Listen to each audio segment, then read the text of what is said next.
ಹತ್ತಾರು ವರ್ಷಗಳಿಂದ ಭೂಗತರಾಗಿದ್ದ ರಾಜ್ಯದ 4 ನಕ್ಸಲರು ಶರಣಾಗುವಂತಹ ಮುನ್ಸೂಚನೆ ಈಗ ಸಿಕ್ಕಿದೆ.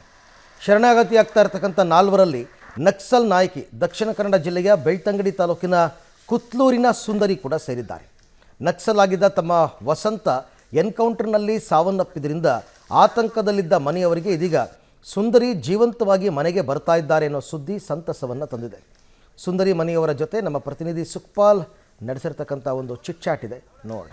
ಮುಖಂಡ ವಿಕ್ರಮ್ ಗೌಡ ಹತ್ಯೆಯಾದ ಬಳಿಕ ರಾಜ್ಯದಲ್ಲಿ ನಕ್ಸಲರು ಮುಖ್ಯವಾಹಿನಿಗೆ ಬರ್ತಾರೆ ಅನ್ನುವಂಥ ಸುದ್ದಿ ಇತ್ತು. ಅದರ ಜೊತೆಗೆ ಸರ್ಕಾರವು ಈಗ ಅದಕ್ಕೆ ಬೇಕಾದಂಥ ಸುಮಾರು 4 ಜನ ನಕ್ಸಲರು ಮತ್ತೆ ಮುಖ್ಯವಾಹಿನಿಗೆ ಬರ್ತಾರೆ, ಮನೆಗೆ ದಕ್ಷಿಣ ಕನ್ನಡ ಜಿಲ್ಲೆಯ ಬೆಳ್ತಂಗಡಿಯ ಕುತ್ಲೂರಿನಲ್ಲಿದ್ದೇವೆ. ಇಲ್ಲೂ ಕುತ್ಲೂರಿನಲ್ಲಿರುವಂಥ ಸುಂದರಿ ಅವರ ಮನೆ. ಈ ಮನೆಯಿಂದ 2 ನಕ್ಸಲರಾಗಿ ಸುಮಾರು 2007ನೇ ಇಸ್ವಿಯಲ್ಲಿ ಈ ಮನೆಯನ್ನು ಬಿಟ್ಟು ಹೋಗಿದ್ದಾರೆ. ಮನೆಯನ್ನು ಬಿಟ್ಟು ಕಾಡು ಸೇರಿದ್ರು. ಆ ಬಳಿಕ ಅವರು ನಕ್ಸಲ್ ಚಟುವಟಿಕೆಗಳಲ್ಲಿ ಭಾಗಿಯಾಗಿದ್ರು. ಆದರೆ ಕೇರಳ ಮತ್ತು ಕರ್ನಾಟಕದಲ್ಲಿ ಇದ್ದಾರೆ ಅನ್ನುವಂಥ ಮಾಹಿತಿ ಇದೆ. ಸದ್ಯ ಈಗ ಅವರ ತಮ್ಮ ಆಗಿರುವಂಥ ಸುರೇಶ್ ಅವರು ನಮ್ಮ ಜೊತೆ ಇದ್ದಾರೆ. ನಿಮ್ಮ ಅಕ್ಕ ಸುಂದರಿ ಅವರು ಮನೆ ಬಿಟ್ಟು ಹೋಗಿದ್ದಾರೆ 2007ರಲ್ಲಿ. ಅವತ್ತಿನಿಂದ ಇವತ್ತಿನವರೆಗೆ ಇಲ್ಲ. ಆದರೆ ಈಗ ಅವರು ಮತ್ತೆ ಮನೆಗೆ ಬರ್ತಾರೆ ಅನ್ನುವಂಥ ಸುದ್ದಿ ಇದೆ. ಏನು ಅನಿಸುತ್ತೆ? ತುಂಬ ಖುಷಿ ಆಗ್ತಾ ಇದೆ. ಅವರು ಬಂದರೆ ನಾವು ತುಂಬ ಸ್ವಾಗತ ಮಾಡ್ತೀವಿ ಮತ್ತು ನಮ್ಮ ಕುಟುಂಬದಲ್ಲಿ ಸೇರಿಸ್ತೀವಿ.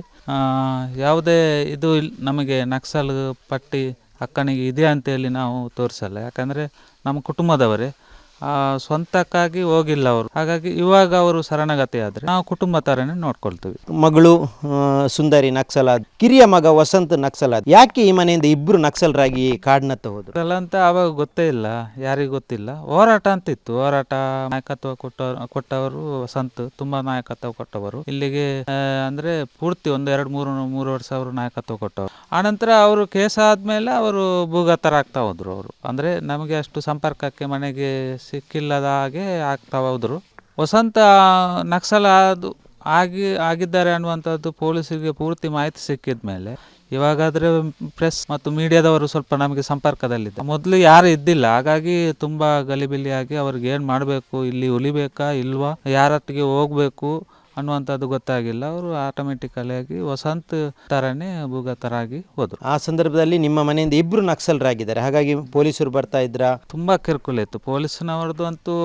ನೀವು ಅಂದರೆ ನಾವು ಹೊರಗಡೆ ಹೋಗ್ಲಿಕ್ಕಿಲ್ಲ, ಎಲ್ಲಿ ಕೂಡ ಪೇಟೆಗೆ ಅದು ಹೋಗ್ಲಿಕ್ಕಿಲ್ಲ, ಮತ್ತು ಯಾವಾಗ ಬರ್ತಾರೆ ಅಂತ ಹೇಳಲಿಕ್ಕೆ ಆಗಲ್ಲ. ಹಾಗಾಗಿ ರಾತ್ರಿ ಕೂಡ ಬರ್ತಾ ಇದ್ರು ಅವರು, ಹಗಲು ಹೊತ್ತು ಕೂಡ ಬರ್ತಿದ್ರು. ವಾರಕ್ಕೆ 1-2-3 ಸಲ ಬಂದು ಮನೆಗೇನೆ ದಾಳಿ ಮಾಡ್ತಾ ಇದ್ರು.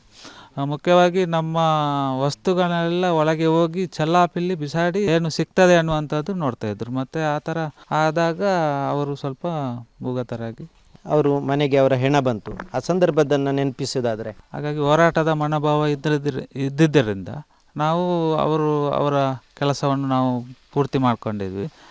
ಆವಾಗ ಸ್ವಲ್ಪ ನಮಗೆ ಕುಟುಂಬಕ್ಕೇನು ಇದಾಯಿತು ತುಂಬ. ಅಂದರೆ ನಮ್ಮ ಒಂದು ಕುಟುಂಬದ ಕುಡಿ ಈ ಥರ ಆಯ್ತಲ್ವಾ ಅಂತ ಒಂದು ಸರ್ಕಾರದಿಂದ ಸರೆಂಡರ್ ಮಾಡ್ಬೋದಿತ್ತು ಅನ್ನುವಂಥದ್ದು ಭಾವನೆ. ಸುಂದರಿಯವರ ಅತ್ತಿಗೆ